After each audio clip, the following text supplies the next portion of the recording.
Hey guys, मेरा नाम है मिस्ट्री और आप देख रहे हैं Wait for it. Wait for it. Wait for it. Loading food.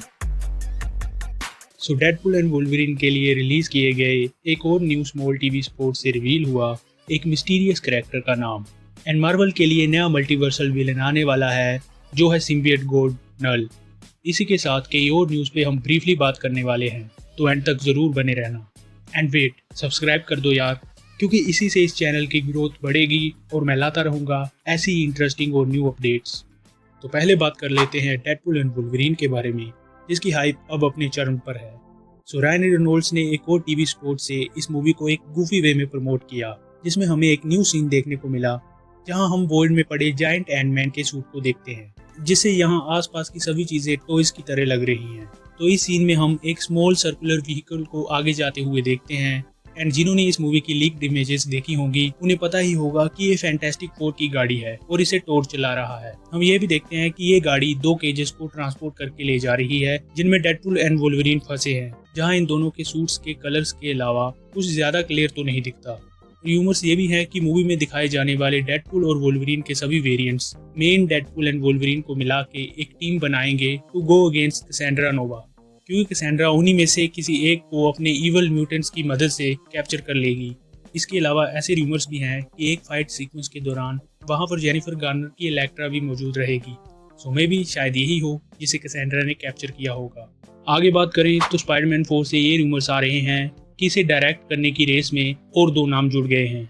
Actually director Duo Bilal फलाह और आदिल एल अरबी इस मूवी को डायरेक्ट कर सकते हैं, जिन्होंने इससे पहले बैड बॉयज फॉर लाइफ और डीसी की अनरिलीज्ड बैटगर्ल मूवी बनाई थी, जहां ऐसा बताया जा रहा है कि एमसीयू स्पाइडरमैन की नेक्स्ट होल ट्रिलॉजी के लिए डायरेक्टर ढूंढ रहा है, जो सिर्फ एक नहीं बल्कि तीनों मूवी को डायरेक्ट करे, जिससे ये पक्का हो गया है कि मार्वल और सोनी के बीच में स्पाइडरमैन को लेकर डील हो चुकी है। और इससे ये भी क्लियर हो जाता है कि सीक्रेट वॉर्स के बाद भी हमें टॉम हॉलैंड के स्पाइडरमैन की मूवीज एमसीयू के अंडर ही देखने को मिलेगी, क्योंकि स्पाइडरमैन 4 तो मल्टीवर्सल सागा के एंड से पहले ही आ जाएगी। But 5th and 6th movie MCU की नेक्स्ट सागा, जिसका नाम according to rumours mutant saga होगा, उसमें रिलीज होंगी।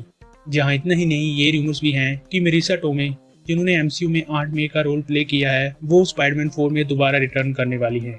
सो इसको लेकर दो पॉसिबिलिटीज हो सकती है।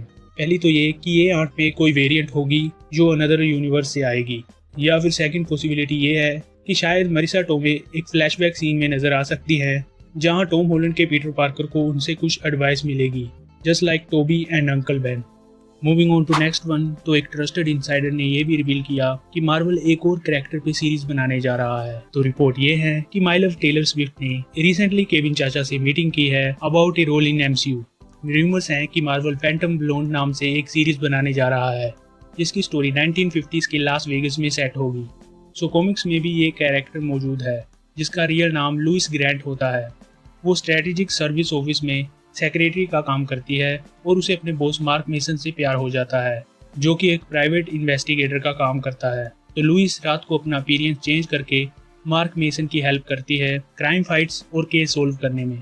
बट मार्क इस बात से अनजान होता है कि ये फैंटम ब्लोड उसी के ऑफिस में काम करने वाली सेम लड़की है। सो इसी रोल को प्ले करने का ऑफर एमसीयू ने टेलर स्विफ्ट को दिया है। हालांकि ये एक रूमर है, बट इस ट्रस्टेड इनसाइडर का नाम डेनियल आरपी के है। And whatever report this man presents has always turn out to be true. But फिर भी इस स्टेप से मार्वल की क्वालिटी ओवर क्वांटिटी वाली स्कीम जस्टिफाई नहीं होगी, क्योंकि इस कैरेक्टर को ज्यादातर लोग जानते तक नहीं। सो मार्वल ऐसे प्रोजेक्ट पे पैसा क्यों फूकना चाहेगा? आई थिंक मे बी ये सच ना हो, क्योंकि मैं मेरी टेलर स्विफ्ट को सिर्फ डैजलर या फिर लेडी पुल के कैरेक्टर में देखना चाहता हूँ।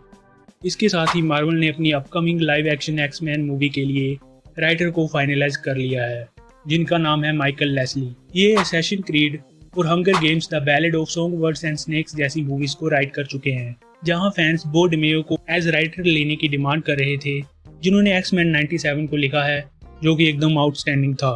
बट उन्हें फायर कर दिया गया है, इसलिए वो ना तो एक्समैन 97 के नेक्स्ट सीजन के लिए और ना ही इस अपकमिंग एक्समैन मूवी के लिए ऑन बोर्ड आएंगे। जहां ये रिपोर्ट्स हैं कि केविन चाचा ने एक्समैन की इस मूवी के प्रोडक्शन को तेज कर दिया है, और ये भी सुनने को आया है कि शायद ये मूवी मल्टीवर्सल सागा के अंदर ही पटक दी जाएगी।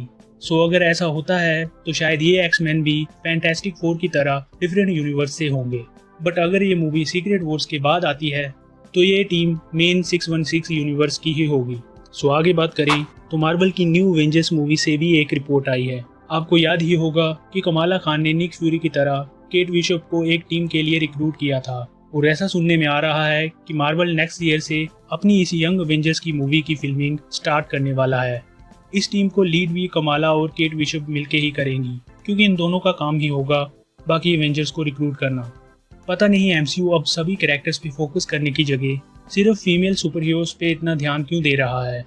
आई mean I love to watch these beauties in MCU, but एक स्पेसिफिक जेंडर की जगह पूरी टीम और स्टोरी पे फोकस करना होगा, नहीं तो लोग तो फिर कहेंगे ही कि एमसीयू अब एमसीयू बनता जा रहा है।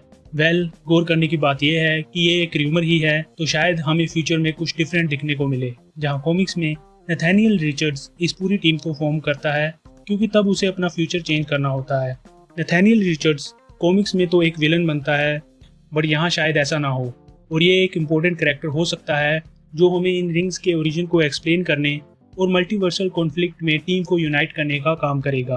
पर अभी ये मार्वल स्टूडियोज के ऊपर निर्भर करता है कि वो इस कैरेक्टर को यूज़ करते हैं या फिर महिला मंडल ओवरडोज दिखाने के लिए इसे इग्नोर कर देते हैं। लेकिन अगर इसे दिखाते हैं तो एक यंग आयरन लैड को अवेंजर्स की कैंग को हराने में हेल्प करते हुए देखना बढ़िया होगा। जहाँ इंटरेस्टिंग बात यह है कि कॉमिक्स में नथानियल रिचर्ड्स असल में कैंग का ही एक वर्जन होता है। सो फाइनली अब बात करते हैं गॉड ऑफ सिम्बियट्स नल के बारे में। सो ये वेनम 3 में हमें विलन इन द शैडोज के रोल में नजर आ सकता है, जहाँ ये इन्फॉर्मेशन भी एक इनसाइडर ने दी है, जिन्होंने अपनी पोस्ट में लिखा कि वेनम 3 में हमें एक काफ़ी स्केरी कैरेक्टर को इंट्रोड्यूस करवाया जा सकता है, और इस मूवी में कुछ ब्लडी सीन्स भी होंगे, जिससे इस मूवी को आर रेटिंग मिल सकती है। बट सोनी ऐसा नहीं चाहेगा, क्योंकि वो इसे PG-13 में ही रिलीज़ करेंगे ताकि वो ज़्यादा पैसा कमा सकें। इस न्यूज़ को एक फ़ोटो के साथ पोस्ट किया गया, जिसके बाद ये क्लियर हो गया कि ये नल ही है, तो शायद ये वेनम 3 में अपीयर हो जाए, बट ये मेन विलन नहीं होगा। सो नल की अपीयरेंस से ये बात पक्की हो गई है कि ये फ्यूचर के लिए कुछ बड़ा करने की सोच रहे हैं, बट ये काम सोनी करने वाला है।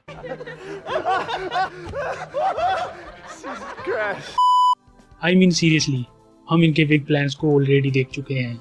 र्यूमर्स हैं कि सोनी वैनम को फिर से मेन 616 यूनिवर्स में भेजने का काम करने वाला है, जहां इस वैनम को कोई न्यू एक्टर प्ले करेगा। सो एज वी नो कि कॉमिक्स में मल्टीवर्स के सभी सिम्बियट्स एक हाइव माइंड से एक दूसरे से जुड़े होते हैं, और नल ही इन सभी को जोड़ने का काम करता है।